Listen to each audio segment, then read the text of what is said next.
जय हिंद एवरीवन। और जिसने चैनल सब्सक्राइब नहीं किया जल्दी से जाके चैनल सब्सक्राइब कर सकता है, क्योंकि हम पॉलिटी की सीरीज करें जिसमें हमने प्रियम्बल हमने ख़त्म कर रखा है। उसके बाद हमने 1 to लेके 4 आर्टिकल, फिर सिटीजनशिप ख़त्म कर लिया, फिर हमने फंडामेंटल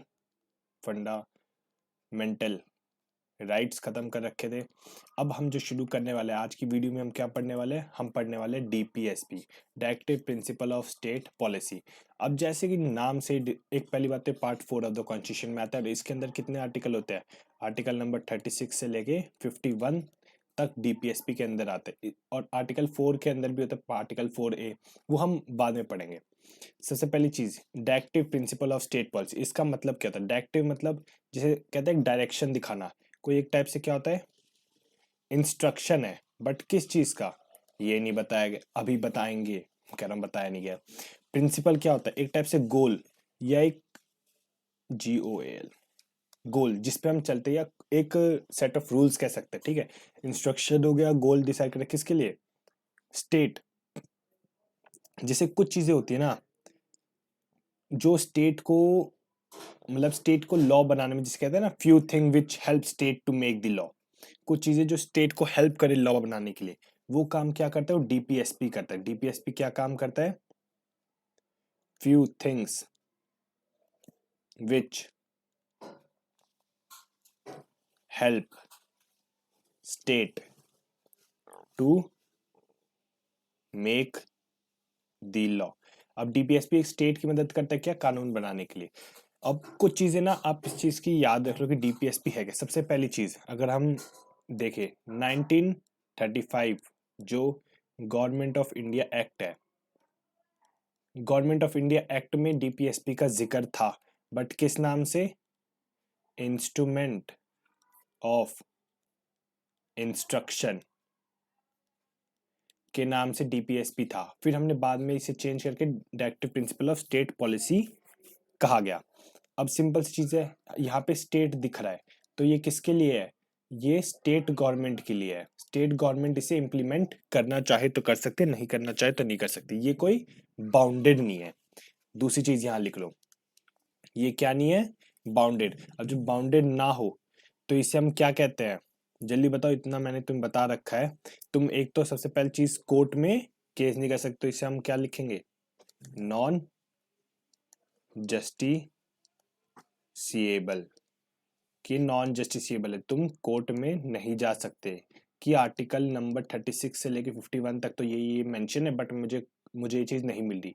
तो कोर्ट कहेगा बेवकूफ, सबसे पहले ये चीज तो पढ़ लेता, नॉन जस्टिसिएबल, कि ये नॉन जस्ट, तुम कोर्ट में इसके मतलब केस नहीं हो सकता। ठीक है, यहाँ पे चलो एक एक करके आर्टिकल है, तो और चीजें देख ले। और ये हमने कॉन्सेप्ट कहाँ से लिया है?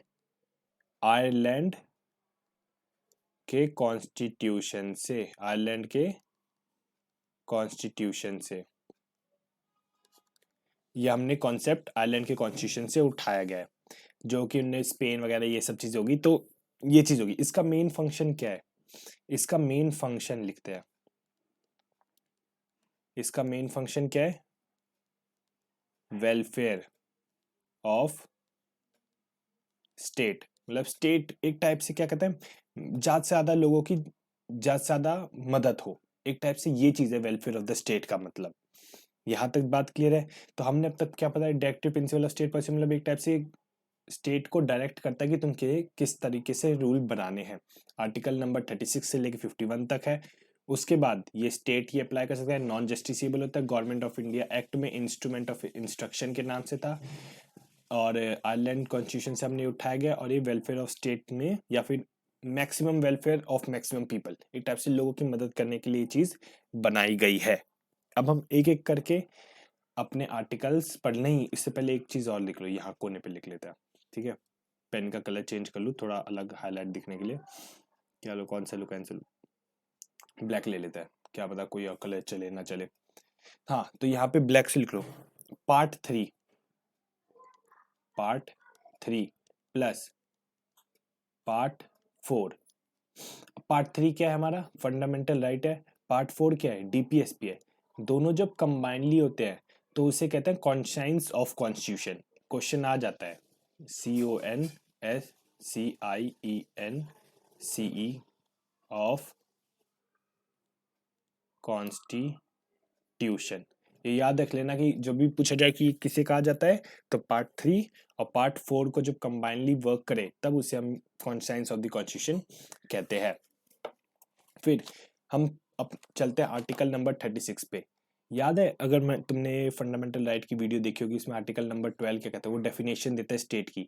सेम वैसे ही दी स्टेट की जो डेफिनेशन है वो आर्टिकल नंबर 36 में है, जैसे यहाँ पे लिखा भी है same meaning as in part 3। तो तुम कहोगे सर आर्टिकल मतलब पार्ट 3 में भी अगर सेम डेफिनेशन है स्टेट की और पार्ट 4 में भी हम सेम डेफिनेशन दे रहे हैं स्टेट की, तो ये दो बार हमने लिखा तो लिखा क्यों है? दो बार इसलिए क्योंकि पार्ट 3 में जो स्टेट की डेफिनेशन है वो फंडामेंटल राइट्स के लिए, पार्ट 4 में जो है वो DPSP के लिए हम डिफाइन कर रहे हैं। ये बात क्लियर है सबको कि स्टेट क्या होता है?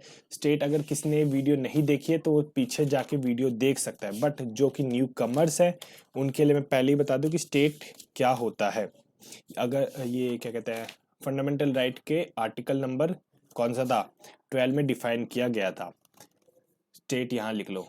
स्टेट जैसे कि गवर्नमेंट होगी, गवर्नमेंट ऑफ इंडिया, ठीक है, पार्लियामेंट ऑफ इंडिया, उसके बाद पंचायत, म्युनिसिपैलिटीज, म्युनिसिपैलिटीज, फिर उसके बाद डायरेक्ट बोर्ड्स हो गए या फिर लोकल अथॉरिटीज होगी।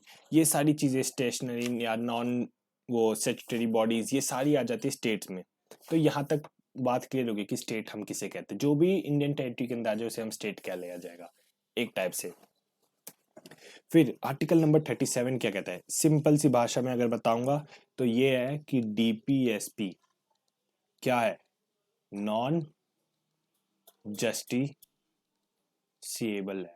अभी तो बच्चा जानता है कि नॉन जस्टिसिएबल क्या होता है, कि हम इसे कोर्ट में इसके अगेंस्ट कंप्लेन नहीं कर सकते। यहाँ लिखा application of principle contain part the provision contain part shall not, देखो यहाँ लिखा है part shall not be enforceable by any court, कि एनफोर्स नहीं किया जा सकता, ठीक है। फंडामेंटल, ठीक है, ठीक ठीक ठीक ठीक ठीक। ये चीज बात क्लियर होगी 37 की। फिर 38 तुम ना मार्क कर लो कि ये very very very important point है। अभी इंपॉर्टेंट क्यों है? ठीक है, जो इसमें एक चीज है, लॉ जो भी बन रहा है कि वो हर सिटीजन को इक्वल स्टेटस दे। यहाँ पे लिख देता हूं, लॉ शुड बी क्या made in such way that every con citizen status is equal। मतलब कि इस तरीके से मतलब हर सिटीजन को इक्वल स्टेटस मिले। ये आर्टिकल नंबर 38 का देखो, state to secure a social order for promotion of welfare of people, मतलब हर किसी को इक्वल एक टाइप से स्टेटस मिले। इसे हमने आर्टिकल नंबर 38 को क्या कहा गया है? आर्टिकल नंबर 38 को कहा गया है की स्टोन ऑफ DPSP। यह आ जाता है कि की स्टोन ऑफ DPSP किसे कहा जाता है? आर्टिकल नंबर 38 को। या एक और चीज कहा जाता है कोर ऑफ DPSP। एक टाइप से कोर भी कहा गया है कि आर्टिकल नंबर 38 क्या है? Core of the DPSP। तो ये चीजें आ जाती है, ठीक है। ये आर्टिकल नंबर 38 है। इतना ज्यादा कुछ है नहीं कि क्या कहते हैं। तो आर्टिकल नंबर 39 पे जब हम स्किप करते हैं, मतलब स्किप कहता हूँ, आर्टिकल नंबर 39 पे जाता है इसके, हाँ 39A भी है, हाँ ठीक है। मैं देखा था इंक्लूड किया कि नहीं किया। इसमें है कि कुछ principle, certain principle of policy to be followed by state, मतलब कि कुछ चीजें है ना जो स्टेट को फॉलो करनी पड़ेगी। एक, हाँ, तो सबसे पहली चीज कि जो सिटीजन्स है उन्हें क्या मिले?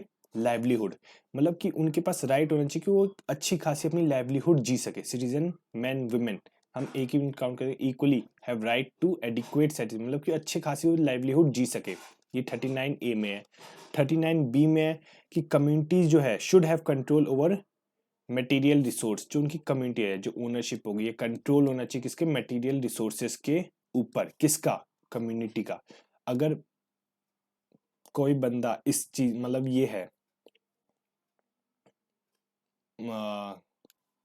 कि अरे कि जो ग्रुप है, एक कम्युनिटी है, ये एक कम्युनिटी है, इसका जो अगर ये एरिया आता है तो इसके ऊपर जो भी रिसोर्सेज आ रहे हैं इसका उसे हक मिले, एक ओनरशिप टाइप की मिले, ये हमें 39B में बताया गया है।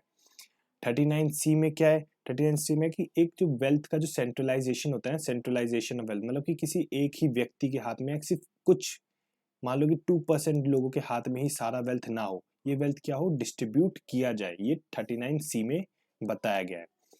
39D में क्या है? इक्वल वेज फॉर इक्वल, अगर ये मैन है और ये वुमेन है, ये भी 10 घंटे काम कर रहा है, ये भी 10 घंटे काम कर रही है, और इसकी भी एफिशिएंसी 10 की है, इसकी भी एफिशिएंसी अगर 10 की ही है, दोनों अगर सेम काम कर रहे हैं, सेम चीज हो रहा है, तो दोनों को सेम पे मिलना चाहिए। ठीक है, ये चीज इस आर्टिकल नंबर डी में बनाया, equal pay for equal work for both men and women. अब ई में क्या बताया गया? ई में बताया कि जो health and strength of worker should be kept in mind, age of worker no चल। ठीक है, मतलब कि हेल्थ और स्ट्रेंथ वर्कर का, मतलब जैसे अगर कोई फैक्ट्री है, उसमें ये बंदा है, ये मोनू है, कौन है? मोनू है, यहाँ काम कर रहा है और इसकी हेल्थ बहुत खराब है, तो जो ओनर होगा उसे ध्यान रखना पड़ेगा इसकी हेल्थ का, इसकी स्ट्रेंथ का, कि हाँ ये काम करने लायक है कि नहीं है, और जो बच्चे कहीं काम कर रहे हैं कि नहीं कर रहे हैं, है ना, और उनके साथ कोई अब्यूसिव बिहेवियर हो रहा है कि ये चीज़ नहीं हो रहा है, ये चीज़ें कौन ध्यान रखेगा? स्टेट ध्यान रखेगा कि मजदूरों की हेल्थ ठीक है कि नहीं है, उन्हें प्रॉपर कैलोरीज मिल रही है कि नहीं मिल रही, कहीं बच्चा कोई काम कर रहा है नहीं कर रहा, बच्चे के साथ कोई बुरा व्यवहार हो रहा है इस फैक्ट्री में नहीं हो रहा, ये सारी चीज़ें कौन देगा? 39E के अंदर देखा जाएगा। जब हम बात करेंगे 39, ये जो आर्टिकल है 39A जो है, ये 42nd अमेंडमेंट के तहत आया गया था। मैंने तुम्हें बताया था अगर कैप्स लॉक में कोई भी लिखा हो तो मतलब कि वो अमेंड किया गया है। 49th अमेंडमेंट में आया था, कब हुआ था? 1976 में। 1976 में किसकी गवर्नमेंट थी? हाँ, 1976 में कांग्रेस थी, आईएनसी लिख लो। पीएम कौन था? पीएम कौन थी? इंदिरा गांधी, इंदिरा गांधी पीएम थी। और प्रेसिडेंट कौन था? कौन थे? ठीक है, प्रेसिडेंट कौन थे? फकरू अली दिन अहमद, ठीक है, कुछ ऐसी थे, फकरू अली दिन अहमद, वो प्रेसिडेंट थे हमारे। 39A क्या बात करता है? Equal justice and free legal aid, मतलब कि हमें सबको, एक तो जस्टिस सबको मिलना चाहिए, फ्री लीगल, मतलब फ्री लीगल एड मिलना चाहिए। देखो, state shall secure that operation of legal system promote justice on basis of equal opportunity, मतलब इक्वल अपॉर्चुनिटी मिलनी चाहिए। Shall particular provide free legal aid, मतलब कि जैसे दवाइयाँ ववाइयाँ हो गई या फिर कोई भी एड हो वो फ्री में मिलना चाहिए। Suitable legislature schemes and other ensure opportunity of securing justice are not denied by. ठीक ठीक, बस इसमें यही याद रखना कि कौन से अमेंडमेंट के तहत आया था, कब आया था अमेंडमेंट, और इसमें था क्या। 39A में इक्वल जस्टिस मिलना चाहिए और फ्री लीगल एड मिलना चाहिए, ये आपका 39A के अंदर है। जब हम बात करते हैं आर्टिकल नंबर 40 की, आर्टिकल नंबर 40 क्या कहता है? पंचायत के बारे में बात करता है। क्या? कि पंचायत होनी चाहिए हर स्टेट में, एक मतलब सेल्फ गवर्नमेंट टाइप की, हर स्टेट के अंदर जो जगह है, छोटे मोटे इलाके। अगर हम बात करें गांधी जी की, वो क्या कहते थे कि जो रियल इंडिया है ना, वो कहाँ बसता है? विलेज में। वो कहाँ बसता है? विलेज में। और 2011 के अगर हम सेंसस की बात करें तो अराउंड 68.8% जो लोग हैं वो कहाँ रहते थे? विलेज में रहते। जब इतनी बड़ी आबादी विलेज में रह रही है तो वहां पे विलेज पंचायत होनी चाहिए कि नहीं होनी चाहिए? तभी तो जाके डेवलपमेंट होगी। जब रूट से डेवलपमेंट, जब रूट अच्छी होगी, जड़ अच्छी होगी, तभी तो जाके पेड़ अच्छा बनेगा, है कि नहीं? जब रूट ही खराब होगी तो पेड़ अच्छा कैसे बन सकता है? ये चीज गांधी जी का पॉइंट ऑफ व्यू था। और इसी के तहत हमने 73rd अमेंडमेंट किया था, और जो कब हुआ था? 1992 में। और हमने पंचायत को पंचायती राज इंक्लूड किया था अपने इंडियन कॉन्स्टिट्यूशन में। ठीक है, ये बात 40 क्लियर होगी तो सबको। अब हम चलते हैं 41 पे। 41 क्या कहता है? Right to work. क्या कहता है? Right to work. ये इग्नोर कर देना।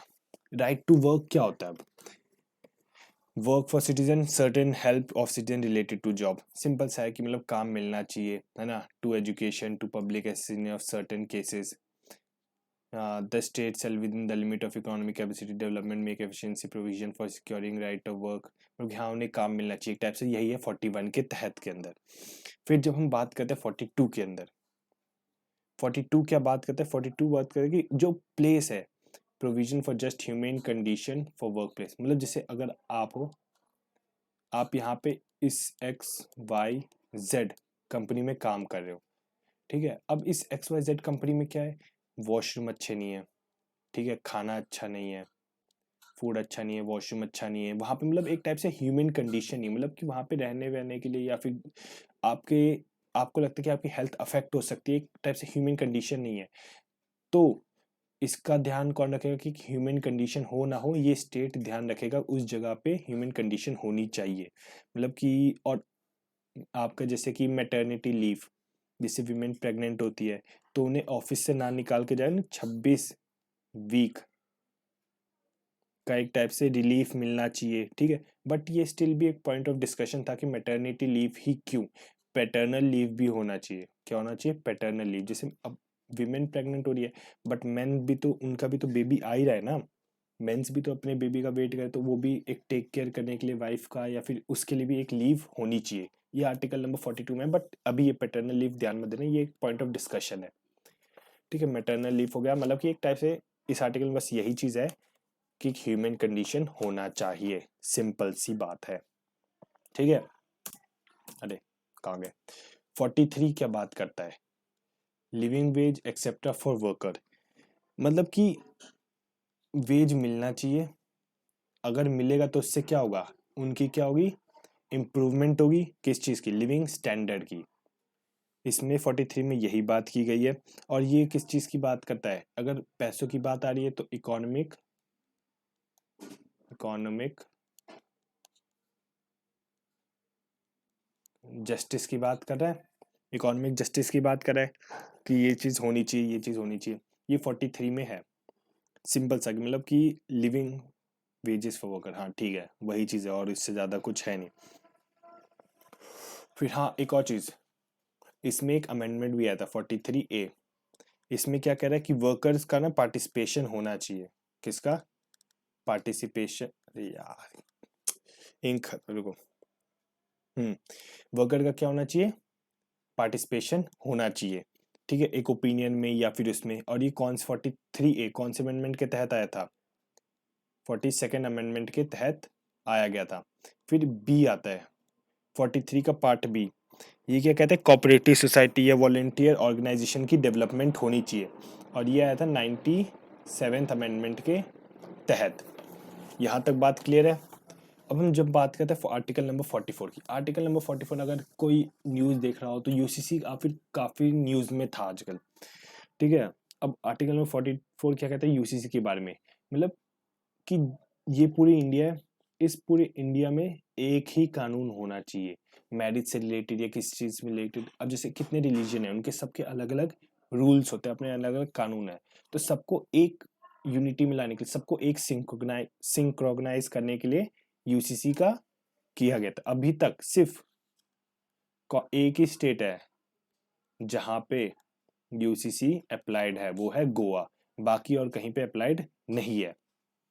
जब हम बात करते हैं आर्टिकल नंबर 45 की, ये क्या होता है, provision of early childhood care and education to children below the age of 6 के। मतलब कि जो भी बच्चा अगर 6 साल से नीचे है, उसे जो भी बेसिसिटी नीड है, बेसिकली उसे क्या क्या नीड्स होंगी, उसके हेल्थ की, एजुकेशन की, ठीक है, उसके न्यूट्रिशन की, इसकी ख्याल कौन रखेगा, इसका ख्याल रखेंगे सरकार, ठीक है। ये चीज़ आर्टिकल नंबर 45 में बताई गई है। और जो हम 46 में बात करते हैं, इसमें क्या कहता है, प्रमोशन ऑफ, मतलब एजुकेशन की और इकोनॉमिक इंटरेस्ट की, किनके बीच में, शेड्यूल कास्ट, शेड्यूल ट्राइब और अदर वीकर सेक्शंस के बीच में एजुकेशन और इकोनॉमिक ये सब इम्प्रूव या फिर इनका इंटरेस्ट बढ़ाया जाए, ठीक है। तभी जब उनका इंटरेस्ट इन चीज़ों में होगा तभी तो जाके देश का विकसित, मतलब देश विकसित होगा। दीक्षित मतलब देश जो है ना सिर्फ कुछ लोगों से विकसित नहीं होता, सब लोग अगर कंबाइनली आते तब जाके देश क्या करता है, इम्प्रूवमेंट करता है। जब हम बात करते हैं आर्टिकल नंबर 47 की, आर्टिकल नंबर 47 क्या कहता है, वो ड्यूटी ऑफ स्टेट बताता है, मतलब स्टेट की जो है ड्यूटी बताता है किस चीज़ के लिए, कि वो न्यूट्रिशन का ध्यान रखे कि हर लोगों को एडिक्वेट न्यूट्रिशन मिल रहा है कि नहीं मिल रहा, लोगों की स्टैंडर्ड ऑफ लिविंग ठीक है या नहीं है। जैसे हर साल लिस्ट आती है कि कौन से देश में स्टैंडर्ड ऑफ लिविंग बढ़िया है नहीं है, तो स्टेट इन चीज़ों का ध्यान रखे और पब्लिक हेल्थ को भी इम्प्रूव करे। ये चीज़ें आर्टिकल नंबर 47 में बताई गई है। 48 की जब हम बात करते हैं, 48 क्या कहता है, 48 कहता है कि एनिमल हस्बेंड्री को प्रमोट करो, ठीक है, एनिमल हस्बेंड्री को प्रमोट करो, एग्रीकल्चर को प्रमोट करो, और प्रिवेंट क्या, स्लॉटर ऑफ काउ। जब तुमने ऋग्वेदा पढ़ा होगा वहां पे अघन्य वर्ड आया होगा कि काउ को मारना अपराध माना जाता है, जिसने काउ को मारा उसे मृत्यु दंड मिलना चाहिए, ये सारे ऋग्वेदा में लिखा हुआ है। जब तुम हिस्ट्री पढ़ोगे ना तो उसके स्टार्टिंग में ऋग्वेद, लेटर वैदिक पीरियड, उन सब में ये चीजें आती हैं। तो 48 में सिंपल सा ये है, एग्रीकल्चर प्रमोट करो, एनिमल हस्बेंड्री प्रमोट करो और काउ स्लॉटर बंद करो, ठीक है। और फिर आता है 48A, ये कौन से अमेंडमेंट के तहत आया था, 42nd अमेंडमेंट के तहत आया था। अब ये क्या कहता है, इम्प्रूव एनवायरनमेंट। देखो इम्प्रूवमेंट किस चीज़ की, एनवायरनमेंट की, और safeguarding forest and wildlife, मतलब जब एनवायरनमेंट बचेगा और जंगली जानवर या फिर फॉरेस्ट को बचाया जाए, ये चीज़ें आर्टिकल नंबर 48 में मेंशन की गई है। अब हम आते हैं 49 पे। 49 क्या कहता है, किसे बचाने की बात की गई है, मॉन्यूमेंट्स को और places of object of national importance, जो भी चीज़ें नेशनल इंपॉर्टेंस के लिए है उन्हें क्या किया जाए, बचाया जाए। ये आर्टिकल नंबर 49 में मेंशन है। देखो यहाँ पे लिखा है प्लेसेस और ऑब्जेक्ट ऑफ आर्टिस्टिक और historic interest, national importance, politician, ये सारी चीज़ें जो है, डिस्ट्रक्शन, रिमूवल, डिस्पोजल, एक्सपोर्ट, ये फ्रॉम, ठीक है, इन चीज़ों से बचाया जाए। ये आर्टिकल नंबर 14 में है। फिर 50 में क्या है, 50 में है कि जुडिशरी, ये जुडिशरी है और एग्जीक्यूटिव को अलग अलग रखा जाए। अब मान लो जुडिशरी है और एग्जीक्यूटिव एक ही बंदा हो तो आपके लिए कितनी डिफिकल्टीज हो जाएगी, है कि नहीं। अब मान लो कि अगर ये सेम होते, एग्जीक्यूटिव वाले ने कुछ कानून वानून बनाया, कुछ भी एग्जीक्यूट किया, अगर इसने कुछ गलत कर दिया, ठीक है, एग्जीक्यूटिव ने कुछ गलत कर दिया, जुडिशरी और ये सेम ही होते, तो जुडिशरी क्या इस बंदे को बचाने की कोशिश नहीं करता कि चलो इसे बचा लेते, बेशक इसने गलत किया बट इसे बचा लेते, क्योंकि है तो अपना ही मेंबर, ठीक है, इसीलिए कई चीजों में अलग किया जाता है इसे। जुडिशरी अगर फ्री होगा तो अच्छे से अपना काम कर पाएगा। ये चीज आर्टिकल नंबर 50 में मेंशन है, मतलब एग्जीक्यूटिव वालों का प्रेशर नहीं आएगा। अब 51 में क्या है, जो हमारा लास्ट आर्टिकल है, 51 में क्या है, promotion of international peace and security. पता है अभी ये कौन सा तो पेपर हुआ था, मैंने देखा था एक कोई सीडीएस का 2023 का सेकंड पेपर, उसमें ही आया था कि ऑप्शन दे दी थी, इनमें बोला था कि इनमें से कौन सा प्रमोशन, मतलब 51 आर्टिकल के अंदर में नहीं आता, promotion of international peace and security के अंदर नहीं आता। 4 ऑप्शन थे और उनमें से एक ऑप्शन नहीं था, तो ये चीजें याद रखना। 51A के अंदर है कि इंटरनेशनल पीस एंड सिक्योरिटी हमें मेंटेन या प्रमोट करनी है, और इसमें सेकेंड वाले में रिस्पेक्ट रिलेशन बिटवीन नेशंस, ठीक है, maintain just honourable relation between nation, मतलब कि हमें दोनों नेशन के बीच का जो रिलेशन है उसे बचा के रखना है, ठीक है। Agree and avoid international law, treaties and policies. इस थर्ड में है कि हम इंटरनेशनल लॉज, ट्रीटीज और जितनी भी पॉलिसीज हैं उन्हें क्या करना है, उन्हें पालन करना है, एक टाइप से अबाइड करना है, ठीक है। और ये सारी चीज़ें आर्टिकल नंबर 51 में मेंशन की गई है। यहाँ तक हमारे ना सारे डीपीएसपी खत्म, मतलब देखो डीपीएसपी में ना कुछ इतना इंपॉर्टेंट है नहीं। एक सबसे पहली चीज़ तुम ये याद रख लेना कि क्या कहते हैं, कौन से, मतलब इसका नाम क्या था, इसे कॉन्स्टिट्यूशन ऑफ कॉन्स्टिट्यूशन क्या होता है, इंस्ट्रूमेंट ऑफ इंस्ट्रक्शन कौन से एक्ट से कहा गया था, वेलफेयर, ये चीज़ होगी, ये चीज़ होगी, कौन से कहाँ से इसे अडॉप्ट किया गया था। 36 में डेफिनेशन है, पूछेगा नहीं। 37 इतना भी काम का नहीं है। 38 law should be made in such a way, ये इंपॉर्टेंट है, की स्टोन या कोड ऑफ द डीपीएसबी का पूछ लेता है। फिर बाकी सारा उतना कुछ इंपॉर्टेंट है नहीं, बस हाँ ये 39A याद रख लें कौन से अमेंडमेंट के तहत आया था। पंचायती 40 आ जाता है, राइट टू एजुकेशन। फिर जैसे जो भी अमेंडमेंट हुए थे, यूसीसी का याद रखना कौन से स्टेट में सिर्फ यूसीसी अप्लाई हो रखा है। फिर उसके बाद 48A याद कर लेना, और ये 51, ये सारे इंपॉर्टेंट है, ठीक है। यहाँ पे हमारा क्या खत्म हो जाता है, DPSP हमारा खत्म हो जाता है। उसके बाद जिसने चैनल सब्सक्राइब नहीं किया है वो चैनल सब्सक्राइब कर सकता है। ऐसी इंफॉर्मेटिव वीडियोस और पॉलिटिकल सीरीज हम लाते रहेंगे। तो इस अब तक के लिए शुक्रिया और धन्यवाद। मिलते हैं अगली वीडियो में, तब तक अपना ध्यान रखिए और ऐसे ही मुस्कुराते रहिए।